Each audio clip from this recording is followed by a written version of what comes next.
So, hi. Hello. We on Monday, so Yes. we went to see Avengers Age of Ultron, not Eve of Ultron. And we're going to be doing a spoiler-free review for it. Yes. So, yeah.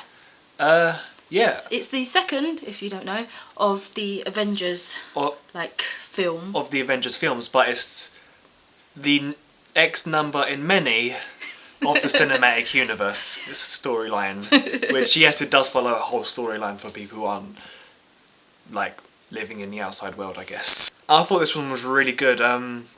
The day before I rewatched the first Avengers movie, and it's really good, but I did notice it sort of lacks a bit because it's about getting all these superheroes that you watch all their films about together. That's the whole film, just in general. It's just getting them together.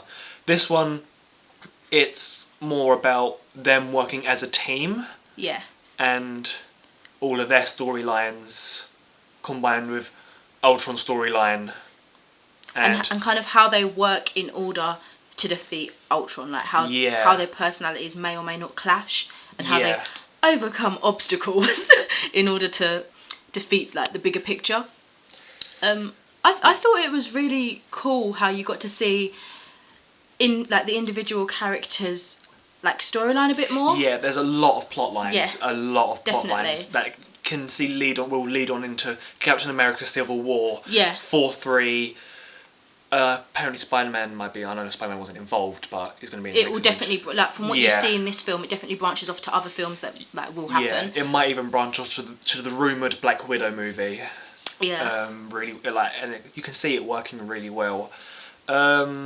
I think the only one who you're not going to see a film of because of the way it ended was Hulk. Yeah. He's the only one you're not going to see a film on. But I think that the directors may leave it quite a while and then do something with him. Yeah. I think that would be great if they just left it for a little while and then reintroduced him again. Yeah, because I think Avengers was the end of Phase 2. If this one's the end of Phase 2, I don't think Hulk has been announced for Phase 3. Mm-hmm. I know Phase 3 is the Infinity Wars storyline, so I don't know whether they're going to do a Phase 4, because if they do a Phase 4, they might continue Hulk from then. Yeah. Because I am waiting for a really good Hulk movie.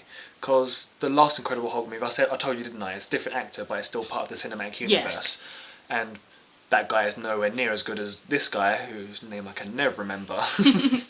I want to zone in a little bit on Hawkeye, because you know how everyone takes the piss out of him for not really being an Avenger. He was amazing in this film. Yeah, and they really zoned in on him, and he even had thoughts about am I really needed? And I think it made you feel bad as a viewer because you're always picking on him, he's nothing, you don't need him in there. What was your favourite Hawkeye joke? There was many. Why do you have one? Yes. All right. It's definitely when.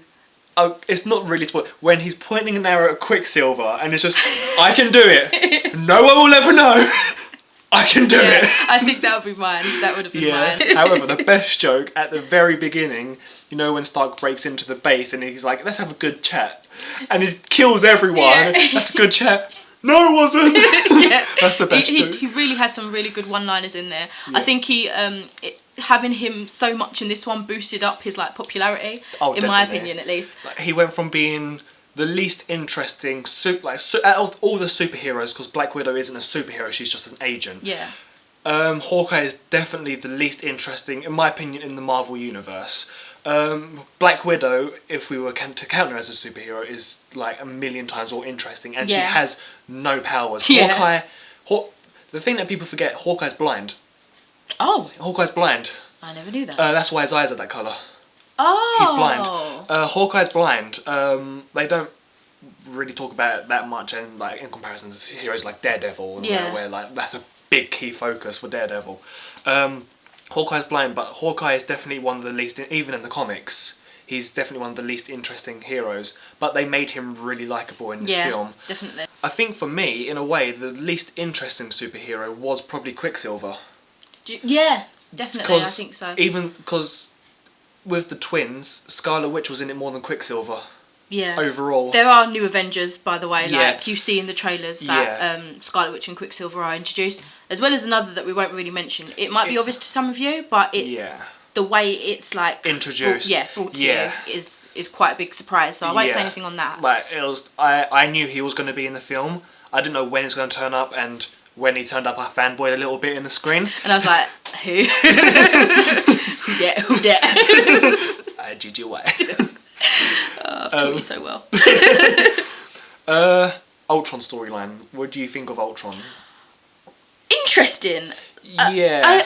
I wasn't expecting the humour at all. Yes, really. I was really not expecting the humour. In comparison to Loki, what do you think? Who do you think's better? Better what, in terms of evilness, or just as a character? As a character, who do you think is more interesting to watch? I personally think Loki. Yeah. Ultron's really good. But we haven't seen enough of Ultron yet. No, I don't think we will now either, because it's Avengers movie. But no, I don't think I've seen enough of him to be able to, judge. But I will swing to the side of Loki a bit more. Yeah. Overall, Loki's definitely more interesting as a character. As a character, Loki has more about him, because being Thor's brother, he's had a whole backstory line to begin with, and he's also been in he was also in Thor 2, so we've seen more of Loki in general. Ultron was there, went away, came back, there, went away again, and then came back. He was in like small doses, even though this whole film is about him as a sense, like as the Avengers taking him down. He was there in small doses, so you couldn't really get a feel for his character very well. Yeah, and as Jen said with the humour, the thing with Ultron, he didn't seem menacing. No. Loki had humour, but he was menacing. Yeah. Even with his humour. Ultron seemed like he was having a laugh with everyone. Yeah. There was nothing... Like, there was an inside joke that nobody got. Yeah. I mean, it was funny to watch, but it didn't scream baddie to me. No, it didn't scream really main villain. Yeah.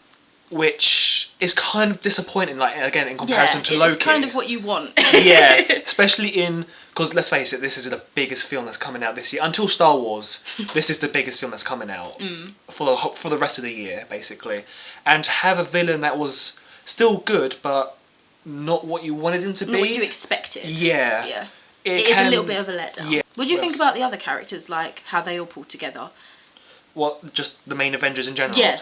And like bringing in the newbies as well. I'll start with the original Avengers first. I thought their chemistry with each other was perfect, spot on. Yeah. Like the scene, like we can sort of talk about this one because they released it on YouTube when they're after the party and they're all trying to lift Thor's hammer. That's one of the best scenes in the film because see how they bonded. Yeah, you see how they interact with each other now. They're all good friends, even though they might have pet peeves with each other, which you can tell that they all do.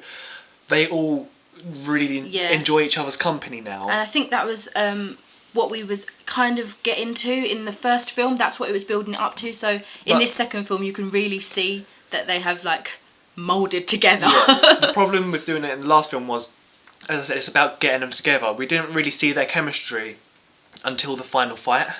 That's when you sort of... like, as I was thinking, it was building it up for what you would see in the second one. Yeah, definitely. So, and I said to Jen in the cinema, seeing them all fight at the very beginning, seeing them all fight together, it's amazing to read, but when you're watching it in such a good movie, you just have a big stupid grin on your face. Tingles, you get goosebumps, you're just like... all your favourite childhood heroes, apart from Spider-Man, he's not in it yet, all your favourite childhood heroes, just all watching them in an amazing film. Being pulled off by these actors pretty well, you know, for the most part. For the most part, they're being pulled off really well. Yeah. So yeah, overall, like, their chemistry, watching them all together is a hell of a lot better than it was in the first one. Like, improved by like 200%. Definitely, yeah. Now to Quicksilver and Scarlet Witch. As I said, Quicksilver, in my opinion, was the least interesting of the new Avengers.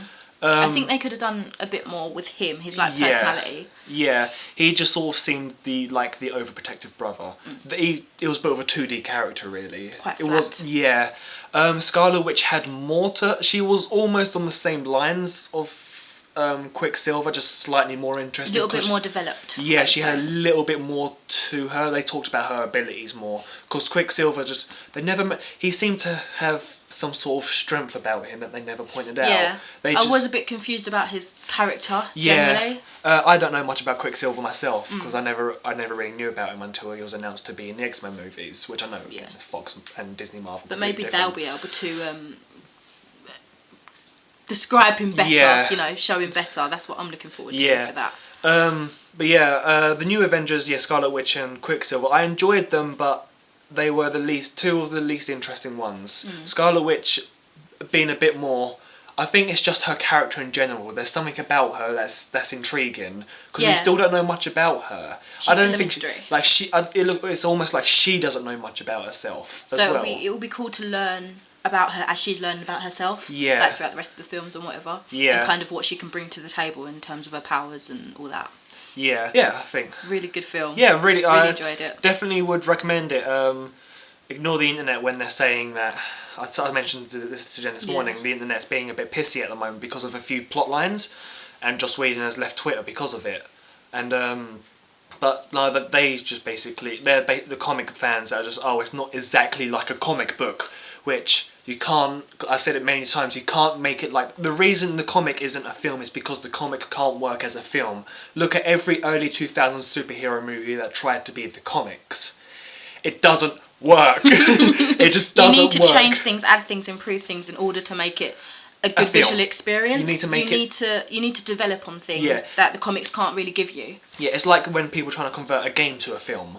The reason they're different is because a game is a hell of a lot longer. It's got more time to develop its storyline, and you're interacting with it. A film you can't interact with, so you're just sitting there watching it. Really, so they're the interaction. The film is your interaction, not you. Yeah. Does that make sense? Okay, good. Yeah. Alright, so check it out, and thanks for watching. Yeah, thanks. Bye. Bye.